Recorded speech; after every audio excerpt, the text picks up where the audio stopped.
आपके लौटाए हुए ये 2 मोती तेरे लिए 2 जहान की नेमत से ज्यादा।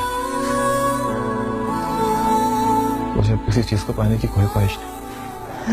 आप खामखा परेशान हो रहे हैं। ये देखें, ये बैठा हुआ है, मैं खुद बैठा के गया। ये क्या हुआ? तो तुम्हें तो बहुत तेज बुखार है।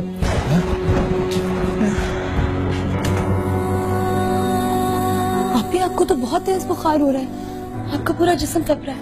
मैं अब्बा को बताती हूँ। कुछ नहीं हुआ आया, कुछ नहीं हुआ मुझे। ओए सत्यानाश, मेरा मतलब है कि क्यों अपनी जिंदगी के पीछे पड़ा हुआ है। गफूर, मेरी मदद करो इसको घर पहुंचाने में। इसका ज्यादा देर बाहर रहना भी ठीक नहीं। उठ मेरा बच्चा, उठ, आजा, उठ मेरा बच्चा, आजा, आजा। नहीं, आप भी, आपका रंग पीला पड़ रहा है। आप रुके, मैं अम्मी को बुलाती हूँ। अम्मी, अम्मी। आपको देखना तो मेरी जिंदगी का सबसे खूबसूरत लम्हा था, और आपकी मोहब्बत तो मेरी बेमानी जिंदगी का सबसे हसीन तजुर्बा। आपने तो मुझे अपने आप से मिलवाया, वरना मैं खुद को पहचाने बगैर ही इस दुनिया से चला जाता। मुझे इस जिंदगी से कोई गिला नहीं।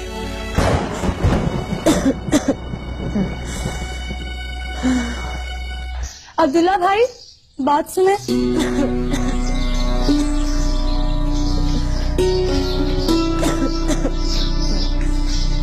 अब्दुल्ला भाई, आपका बहुत शुक्रिया। शुक्रिया? शुक्रिया किस बात का? कल रात के लिए। अगर आप वक्त पर बात ना बनाते तो शायद अब्बा हमसे उम्र भर नाराज होते। इसमें शुक्रिया की कोई बात नहीं है, लेकिन ये बहाना बार बार नहीं चलेगा तायाजान के सामने। और वैसे भी तायाजान ठीक कह रहे थे, हमारे घर की औरतें शाम ढले घर नहीं आया करती। आइंदा ख्याल रखूंगी। अच्छी बात। सुनो जी। तुम्हारी आपी की तबीयत कैसी है? अभी बुखार तेज है, दवाई दे दी है, तो आकर चल रहा हूँ। इंशाल्लाह। अभी आप ही को मेरी तरफ से पूछ लेना। जी।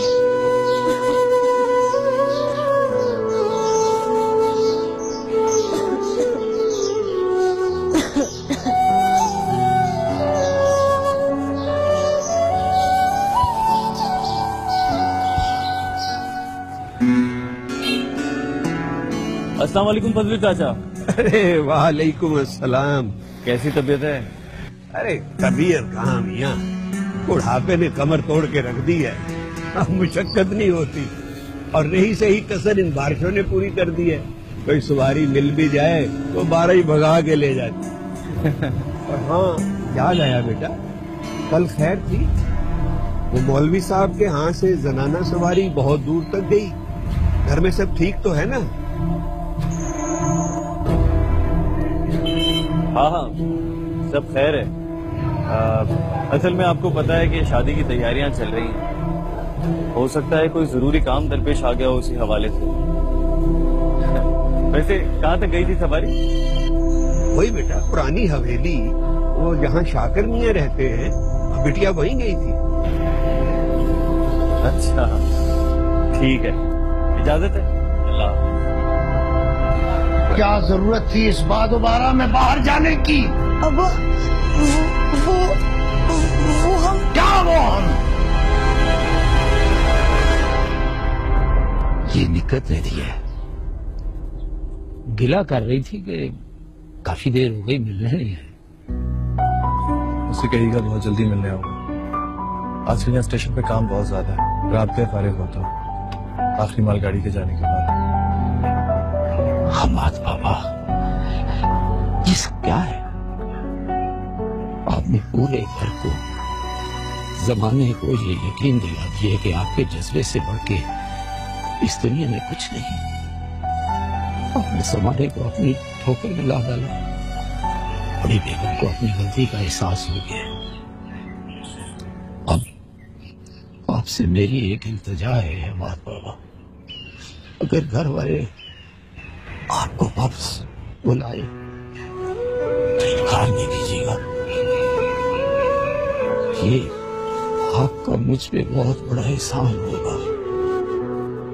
अच्छा, मैं अब चलता हूँ। बाबा अपना ख्याल रखना।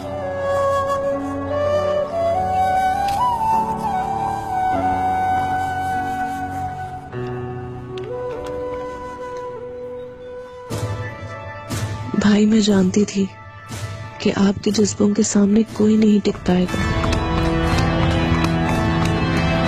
अस्सलाम वालेकुम। वालेकुम सलाम। शाकिर चचा हैं? नहीं जी, वो तो सुबह ही सवेरे अपनी ड्यूटी पर चले जाते हैं। आपको कोई काम है तो अंदर से बुलाऊं किसी को? आपके जुनून के आगे तो ईमान जैसी लड़की को भी सर झुकाना ही पड़ा। रशीदा, क्या हाल है इसका? मम्मी जी, बुखार तो टूटने का नाम नहीं ले रहा, लेकिन वो बहुत नाजुक, बहुत मासूम लड़की है। आप इसके लिए दुआ जरूर कीजिएगा, क्योंकि जिस दिन से वो आपसे मिलकर गई है, दिन रात बुखार में तप रही है। जो मैं दवा लाया था हकीम साहब से, क्या उससे फाका नहीं हुआ? मैं तो कहती हूँ आप शाकिर भाई से कहकर बड़ी डॉक्टर ने को बुलवा लो। हमारे साहब भी तो आए हुए ना आजकल। तबीयत कैसी है उनकी? आते जाते रहते होंगे यहाँ पे? देखिए, रुखसती के दिन करीब है, मैं इसे संभालूं या दूसरी तैयारियां करूं। घर वाले समझते हैं कि बारिश में भीग जाने की वजह से इसे सर्दी लग गई है, लेकिन मैं जानती हूँ कि इस जज्बे की शिद्दत जो आपकी मोहब्बत ने इसके दिल में जगाई है, पहली मर्तबा ये सब कुछ मेरी वजह से हो रहा है। घर हफ्ते आ जाते थे अपने दोस्तों के साथ हल्ला गुला करने के लिए, अब कुछ अलबत्ता कम आते हैं। हाँ, कल आए थे बरसती बारिश में। आपको कोई काम है? मैंने उस नाजुक सी लड़की की रगों में इश्क का ये नील को जहर उतारा है, और लोग मुझे से तरियाक की उम्मीद भी कर रहे हैं। क्योंकि इससे पहले वैसे किसी भी जज्बे से अनजान थी। खुदा करे कि उसकी मासूम रूह इस तपती आग को झेल पाए।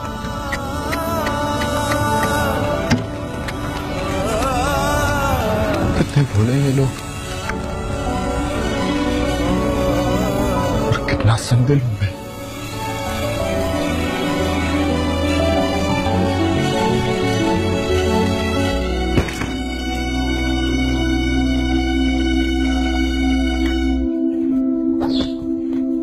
अस्सलाम वालेकुम ताज़ा। वालेकुम अस्सलाम। अब्दुल्ला बेटा, अच्छा हुआ तुम आ गए, मैं तुम्हें ही बुलवाने जा रहा था। क्या बात है ताज़ा, आप परेशान लग रहे हैं?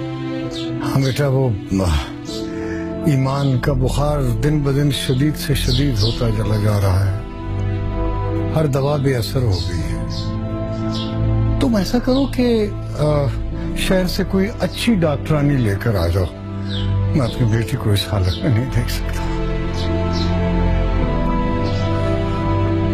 आप उसमें ही नहीं ताज़ा, मैं खुद जाकर लेकर आऊंगा शहर से डॉक्टरानी को। ठीक है। ईमान को कुछ नहीं होगा, ये मेरा ईमान है। ये सब कुछ मेरी वजह से हो रहा है। मैं खुद को तो शायद कभी माफ ना कर सकूं, लेकिन मजहब से एक सवाल पूछना बाकी रह गया। मुझे समझ में नहीं आता कि मोहब्बत करना अगर ऐसा ही गुनाह कबीरा है कि इसकी तपिश से किसी की कोमल रूह के रेशे झुलस जाए, तो हम मजलूम और बेबस इंसानों के दिल में ये चिंगारी सुलगाई क्यों जाती है? इस सवाल का जवाब मैं तो तुम्हें नहीं दे सकती, और बाहर खोजोगे तो मजीद सवालात में घिरते चले जाओ। इस सवाल का जवाब तुम्हें अपने अंदर से मिलेगा।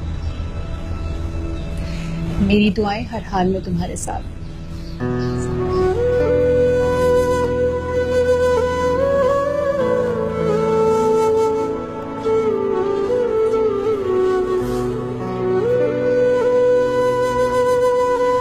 मुझे पूरा यकीन, तुम्हारे अंदर ये जलती हुई आग एक दिन तुम्हारी राह की मशल बनकर तुम्हें रास्ता दिखाएगी। हम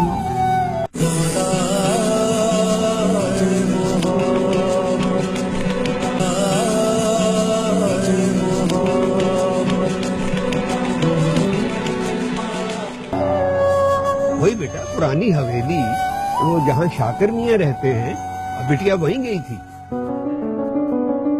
मुझे डर है कि उसकी जरा सी लफ्जिश सारी उम्र के लिए मेरी मासूम और पाक दामन बेटी के दामन पर बहुतान का कोई बदनुमा दाग न लगा दे। हर हफ्ते आ जाते थे अपने दोस्तों के साथ हल्ला गुला करने के लिए, अब कुछ अलबत्ता कम आते हैं।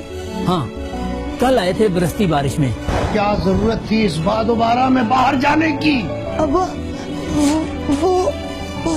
हम क्या वो हम? अगर आप वक्त पर बात ना बनाते तो शायद अब्बा हमसे उम्र भर नाराज होते। जाहिर तो बुखार ना उतरने की कोई वजह समझ नहीं आ रही। जब रुखसती के दिन करीब होते हैं तो लड़कियां ज़हनी बोझ का शिकार हो जाती हैं। ईमान बहुत कमजोर हो गई है। इस प्रेशर से बाहर आना बहुत जरूरी है। यूं मुसलसल बुखार रहना भी उसके लिए ठीक नहीं है। घर में जो कोई भी है उसे चाहिए कि उसका दिल का बोझ हल्का करे। उसका इस प्रेशर से बाहर आना बहुत जरूरी है। दवा वक्त पर देते रहिए। शुक्रिया डॉक्टर साहब, आप एक तकलीफ की मेरे घर आए हैं, इसके लिए आपको दिल से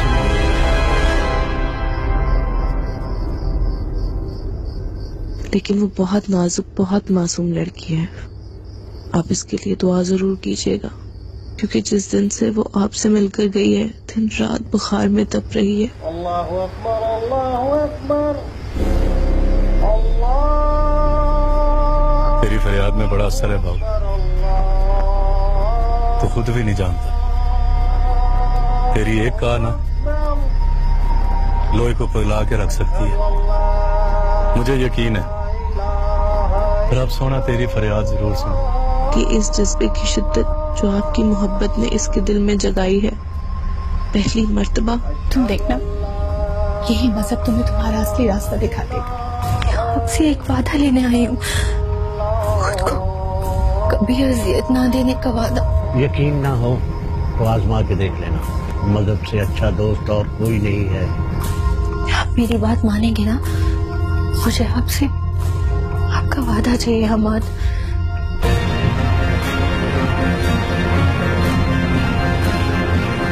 क्योंकि जिस दिन से वो आपसे मिलकर गई है दिन रात बुखार में तप रही है। मैं बहुत मजबूर और बेबस लड़की, सब रास्ते खुल जाएंगे।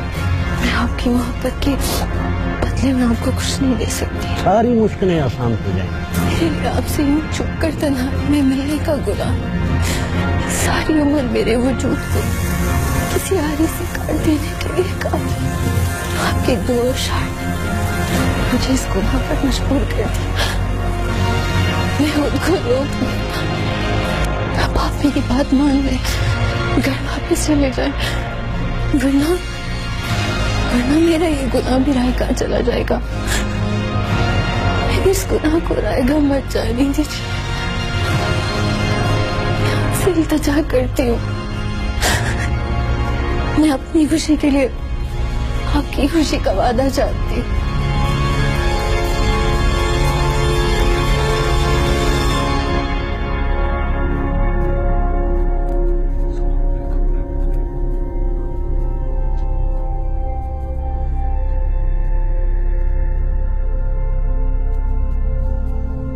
मेरे गुनाहों की सजा तो उस मासूम लड़की को ना देना।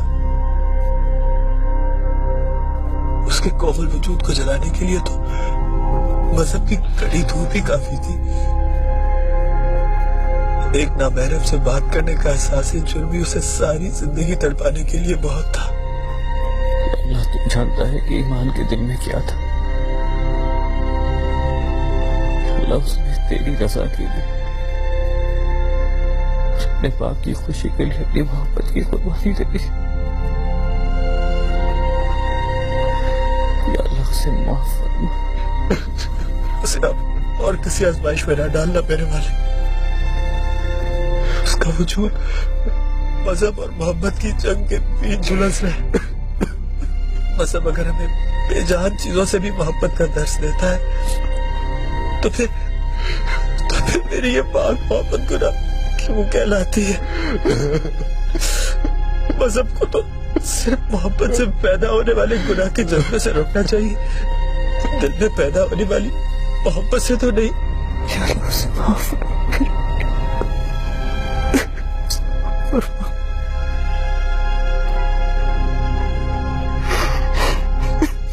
कैसी आजमाइश है मेरे गुनाह, मेरी तुझसे इल्तिजा है हम दोनों को मजहब की जंजीरों से निकाल दे, हमारे बीच मजहब की दीवार खड़ी ना कर, हमारा फैसला मोहब्बत को करने दे, मजहब को नहीं।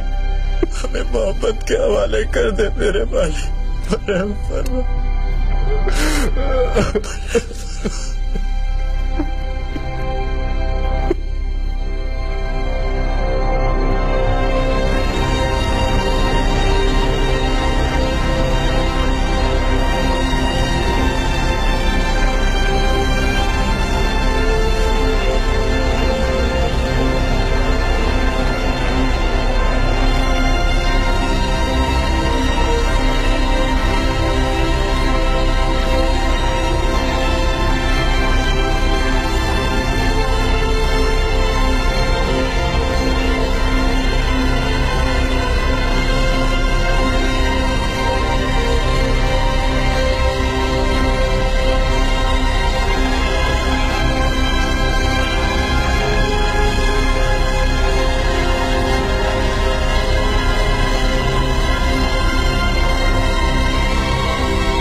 क्या कर रहे हो यार?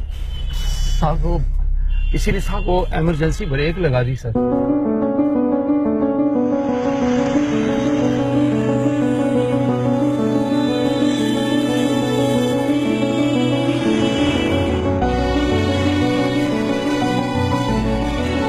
ध्यान से, आराम से।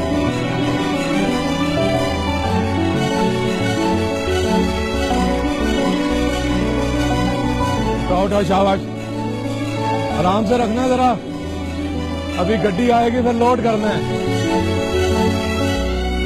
अस्सलाम वालेकुम। वालेकुम अस्सलाम। आप हमाद होता है यहाँ पे, कहाँ मिलेगा? हमाद बाबू तो आपको यहीं मिलेंगे जी। मेरा मतलब है कि आप कौन है? मेरा नाम अब्दुल्ला है, मैं मौलवी अलीम का भतीजा हूँ। अच्छा अच्छा अच्छा, आप जी इधर ही ठहरे, मैं जरा महाद बाबू को भेजता हूँ आपकी तरफ। बहुत शुक्रिया।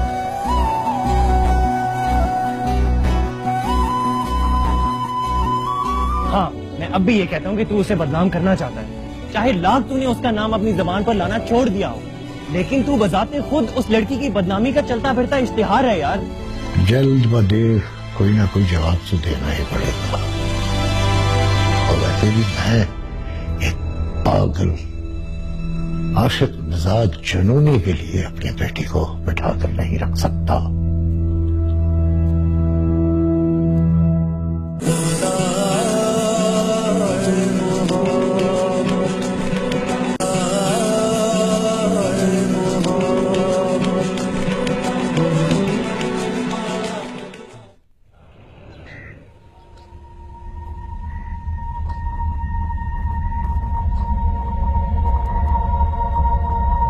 तुम इस वक्त यहाँ खैरियत हो? जब तक तुम्हारा साया हमारे इर्द गिर्द मंडला रहा है, तब तक खैरियत कैसे हो सकती है? मैं समझा नहीं। मैं तुम्हें पहली और आखिरी बार तंबीह करने आया हूं, उससे दूर रहो, ये तुम्हारे हक में बेहतर होगा। ये मशवरा या धमकी मुझे एक मंगेतर दे रहा है, या एक बार फिर तुम्हारे भेस में मजहब मेरे सामने सीना ताने खड़ा है? अपने घर की इज्जत बचाने के लिए मुझे कोई भी रूप धारना पड़ा मैं धार लूंगा, लेकिन बस अब बहुत हो गया। फर्दे जुर्म आयद करने से पहले मुझे मेरा जुर्म तो बता दो। मैं बताऊं तुम्हारा जुर्म? मुझसे पूछ रहे हो? हमाद वो बहुत मासूम लड़की है, उसे ऐसे दोहराए पे लाकर खड़ा मत करो कि उसके लिए वापसी नामुमकिन हो जाए। क्या मेरे मालिक मुझे माफ कर दे।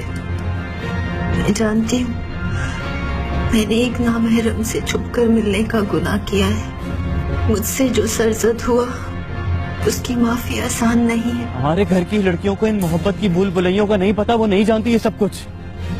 खुदा के वास्ते अपनी मोहब्बत का जाल समेटो और चले जाओ यहाँ से कहीं दूर। मेरी रिहाई तो खुद मेरे सयाद के हाथ में नहीं। बस दुआ करो कि उसकी रुखसती से पहले मेरी सांसें बंद हो जाए। मैं सिर्फ तेरी रहमत की तलबगार हूँ। मेरी गलती की सजा बहुत बड़ी है, मगर मेरे बूढ़े बाप की दुआओं के सदके मुझे माफ फरमा दे, वरना मैं जीते जी मर जाऊंगी। काश मैं तुम्हें ये बदुआ दे सकता। तुमने उसे एक मासूम लड़की को मौत के दोहराए पे लाकर खड़ा कर दिया हमाद। चलो इस बहाने आज एक बात इंकशाफ तो हुआ, तुम भी ईमान से शदीद मोहब्बत करते हो। हाँ, मैं उससे मोहब्बत करता हूँ और शदीद मोहब्बत करता हूँ। मैं बहुत कमजोर हूँ, बहुत नाजुक हूँ मेरे अल्लाह। मुझे ताकत दे कि मैं अपने रिश्ते उम्र भर निभा सकूं। तुम क्या समझते हो? मोहब्बत सिर्फ वही होती है जिसका इजहार कर दिया जाए, किसी खूबसूरत अल्फाज का सहारा मुयस्सर। क्या वही जज्बा सच्चा होता है? हमाद, मैंने जब से होश संभाला है ना, अपने बड़ों से अपने नाम के साथ उसका नाम जुड़े हुए पाया है। मेरे सीने में भी वही गोश्त का, उसी खून का दिल धड़कता है जो तुम्हारे और किसी और इंसान के दिल में धड़कता है। बस फर्क सिर्फ इतना है कि मैं तुम्हारी तरह अपनी मोहब्बत का इजहार नहीं कर सकता, चीख चीख कर अपनी मोहब्बत को बयान नहीं कर सकता। तुम तो अपने ही कबीले के निकले तुम। मौलवी अली को मैं पहले भी यकीन दिला चुका हूं कि मेरे कदम उस दहलीज को कभी पार नहीं करेंगे, और मैं आज तक अपने वादे पर कायम हूं। अपनी एक एक बात का पास रखा है मैंने। तुम मुतमईन होकर चले जाओ।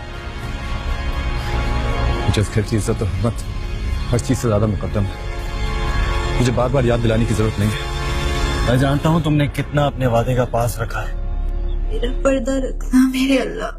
मुझे सब्र, हिम्मत और इस्तिकामत देना कि मैं नामहरम के सामने इकरार के गुनाह के बोझ को झेल पाऊं। लेकिन अगर तुम्हारी दीवानगी की वजह से किसी और के कदम उस घर की चौखट से बाहर निकले तो क्या मौलवी साहब की रुसवाई नहीं होगी? उनकी बची कुची इज्जत मिट्टी में नहीं मिल जाएगी? बड़ी अजीब बात है। इतनी शदीद मोहब्बत का दावा भी करते हो और यकीन कामिल से भी महरूम हो अपनी मोहब्बत पर। तो खुद तुम्हारी अपनी मोहब्बत की रुसवाई है। अगर किसी ने गलती से अपने घर की चौखट पार कर दी तो जानते हो क्यों? सिर्फ उस घर की इज्जत और हुर्मत की दुहाई देने के लिए, सिर्फ मुझसे एक वादा लेने के लिए कि मेरी दीवानगी कहीं गलती से किसी के कोरे दामन पे कोई दाग ना लगा दे। और ये वादा मैं 1000 बार पहले भी कर चुका। अब तो सिर्फ एक सांस चलने का इल्जाम ही बाकी रह गया। अब्दुल्ला, तुम कहो तो अपना गला खुद अपने हाथों से घोट कर ये दाग भी धो डालो। ये कोशिश भी कर लो।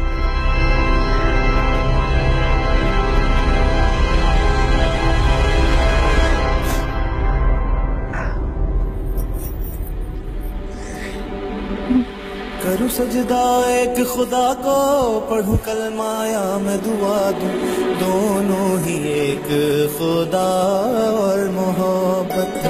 करूं सजदा एक खुदा को, पढ़ूं कलमाया मैं दुआ दूं, दोनों ही एक खुदा और मोहब्बत। करूं सजदा एक खुदा को, माया में दुआ दूं, दोनों ही एक खुदा और मोहब्बत।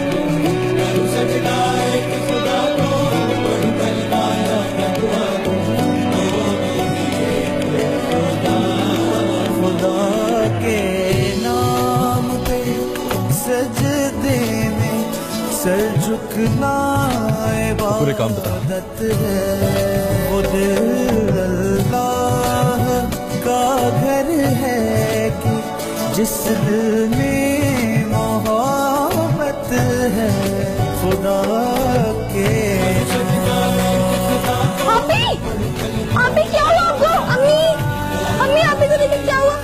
अब्बा ऊपर आए अम्मी, आप भी आंखें खोलो। अब्बा अम्मी जल्दी ऊपर आए, आप भी आंखें खोलो।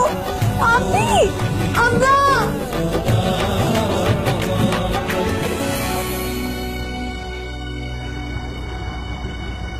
ये मोहब्बत नहीं दीवानगी है। अपनी हालत देख यार, तू क्या समझता है कि इस आग में सिर्फ तू ही जल रहा है? तेरे साथ साथ ये आग हम सबको भी भस्म कर रही है।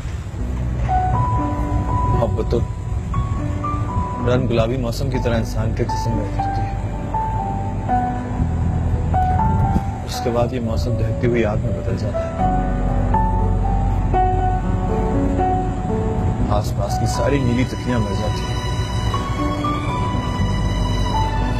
सारे सारी पंखुड़ियां झुलसकर राख हो जाती हैं।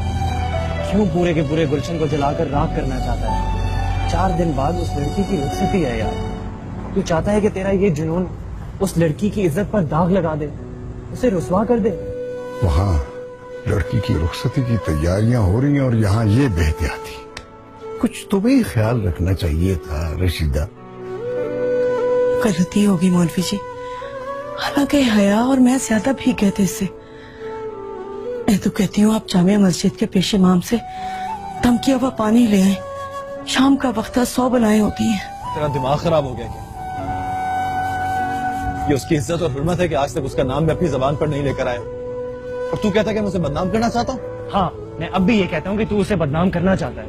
चाहे लाख तूने उसका नाम अपनी जबान पर लाना छोड़ दिया हो, लेकिन तू बजाते खुद उस लड़की की बदनामी का चलता फिरता इश्तिहार है यार।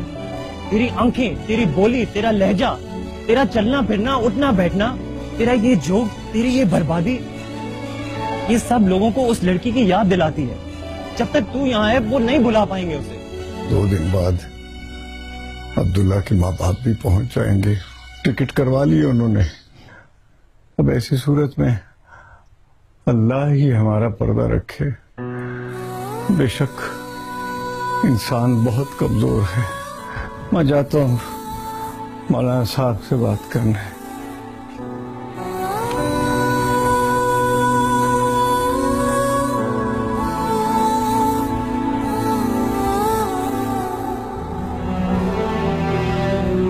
अच्छा, तू क्या चाहता है? मैं फिर से उन घमंडी और मगरूर लोगों की दुनिया में वापस चला जाऊं जो इंसान को हकीर कीड़े मकोड़े से ज्यादा कुछ नहीं समझते। Very good. आज उनके साथ मिलकर तू नहीं की बोली बोल रहा है ना?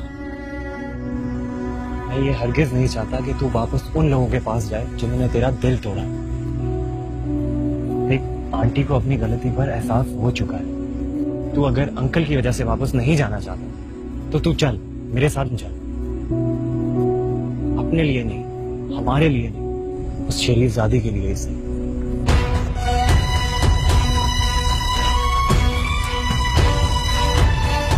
आज तक हमारा हर अंदाजा मैडी के बारे में गलत साबित हुआ है। मैं सोच भी नहीं सकती थी कि मैडी जैसा आराम पसंद अयाशियों में रहने वाला लड़का घर से इतने दिन बाहर कैसे गुजार सकता है। तुम ऐसा कैसे सोच सकती हो कि वो किसी मुश्किल में फंस गया होगा? अरे अपने किसी अमीर दोस्त के घर में उसकी हवेली में अयाशी कर रहा हो और तुम उसके बारे में सोच सोच के परेशान हो रही हो। नहीं सिस्टर, मैं मैडी को बहुत ज्यादा तो नहीं, लेकिन इतना जरूर जानती हूँ कि उसका चालन समझ सकूं। अमजद अंकल और अपने घर वालों को वो ये बात पूरी करके जरूर दिखाएगा। मैडी छुपने वाले या हार मानने वालों में से हरगिज नहीं है। तुम अभी तक अपने दिल में उसका ख्याल बसाए बैठी हो। भूल गई हो उसने किस तरीके से तुम्हारी इंसल्ट की थी? अगर उसे भूल जाना इतना ही जरूरी है तो आप और मम्मी डैडी अभी तक मेरे और उसके रिश्ते की आस लगाए क्यों बैठे? क्यों नहीं भूल जाते उस टूटे हुए रिश्ते को?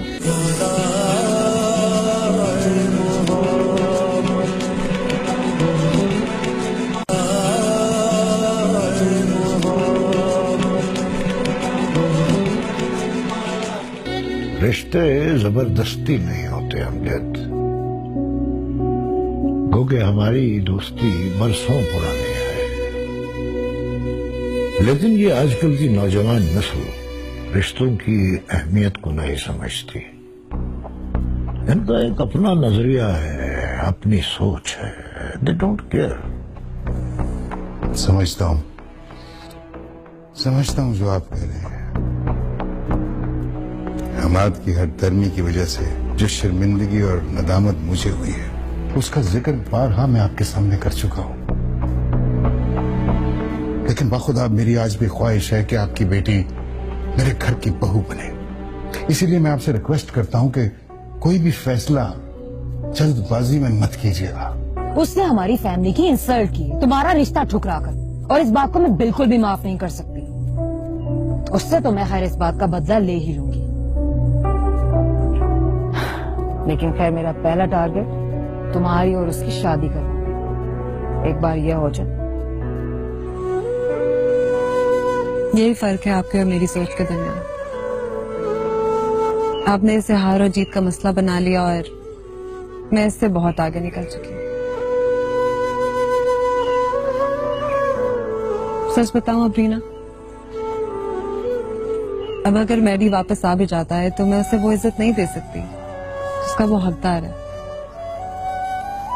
अब मैडी को जीतना ही होगा। मेरे मालिक, मेरे मौला, मेरी बच्ची बहुत मासूम है।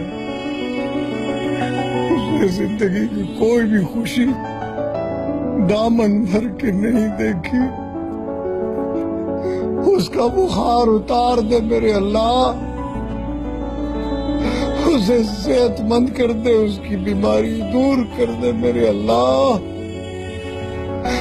दूसरों के किए की सजा मेरी बच्ची को न दे मेरे मौला। मेरे मौला, ये आजिज़ बंदा तेरे आगे गिड़गिड़ा कर फरियाद कर रहा है। मेरी दुआओं का मान रख ले मेरे मौला, मेरी दुआओं का मान रख ले, दुआओं का मान रख ले।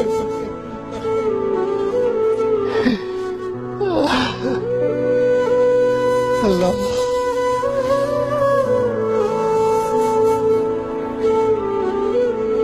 दुल्हनिया कौन कब आए मुझे पता ही नहीं चला। ईमान की तबीयत कैसी है?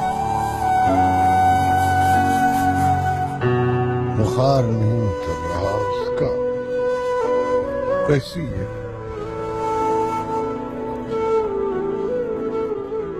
क्या कह रही थी डॉक्टर ने? मामला उसकी समझ से भी बाहर है। बुखार तो सर्दी की वजह से हुआ था, लेकिन दवा को अब तक असर तो कर लेना चाहिए था ना। जाने कौन सी ऐसी बात है जो मेरी बच्ची को, उसकी रूह को झुलसा रही है। लेकिन अल्लाह बड़ा कारसाज है, वो जरूर बेहतर करेगा। बड़ी अजीब बात है, जरूर बेहतर करेगा। इतनी शदीद मोहब्बत का दावा भी करती है और यकीन कामिल से भी महरूम हो अपनी मोहब्बत पर। हर एक बात पे कहते हो तुम कि तू क्या है। अगर किसी ने गलती से अपने घर की चौखट पार कर दी है तो जानते हो क्यों? सिर्फ उस घर की इज्जत और हुर्मत की दुहाई देने के लिए। तुम ही कहो ये अंदाज़े गुफ्तगू क्या है। तो फिर तुम्हारी अपनी मोहब्बत की रुसवाई। जला है जिस्म जहां, दिल भी जल गया होगा। सिर्फ मुझसे एक वादा लेने के लिए कि मेरी दीवानगी कहीं गलती से किसी के कोरे दामन पे कोई दाग न लगा। कुरेदते हो जो अबराह, जुस्तजू क्या है।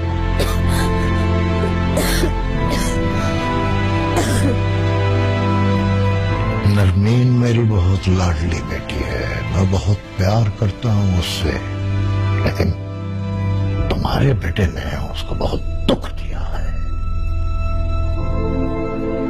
बहरहाल सिकंदर ग्रुप ऑफ कंपनीज के ओनर सिकंदर बख्त की फैमिली रिश्ते के लिए आ रही है, मगर हमने अभी तक कोई प्रॉपर जवाब नहीं दिया। जल्द ब देर कोई ना कोई जवाब तो देना ही पड़ेगा।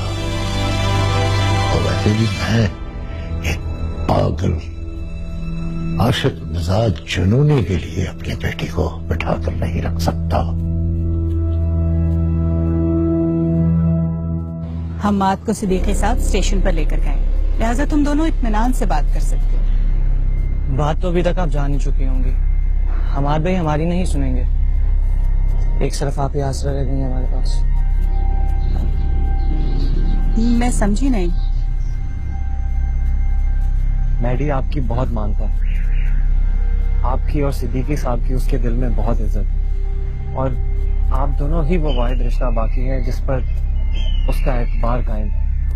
आप हमारी मदद कीजिए। बाकी सब खैरियत है, बस आप लोग पहुंचने की करें। सबको सलाम और दुआ, तुम्हारा भाई अलीमुद्दीन।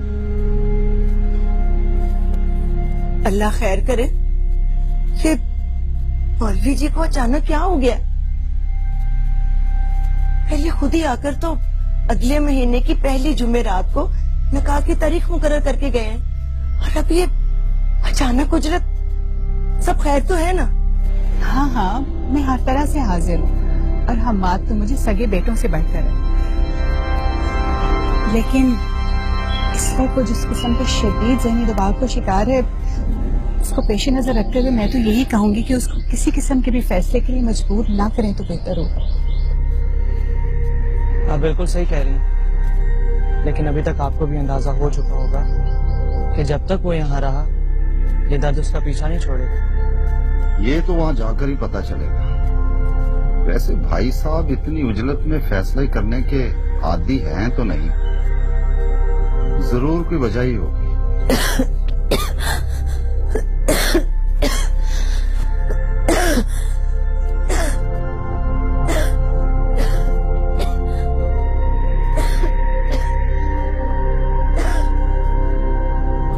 मैं सच कह रही हूँ अब्दुल्ला भाई, मैंने आपसे कुछ नहीं छुपाया। आप भी खुद अपने आप को एक नाकर्दा गुनाह की आग में झुलसा रही है। बहुत मासूम है अब्दुल्ला भाई। मुझे हम्माद ने बताया था।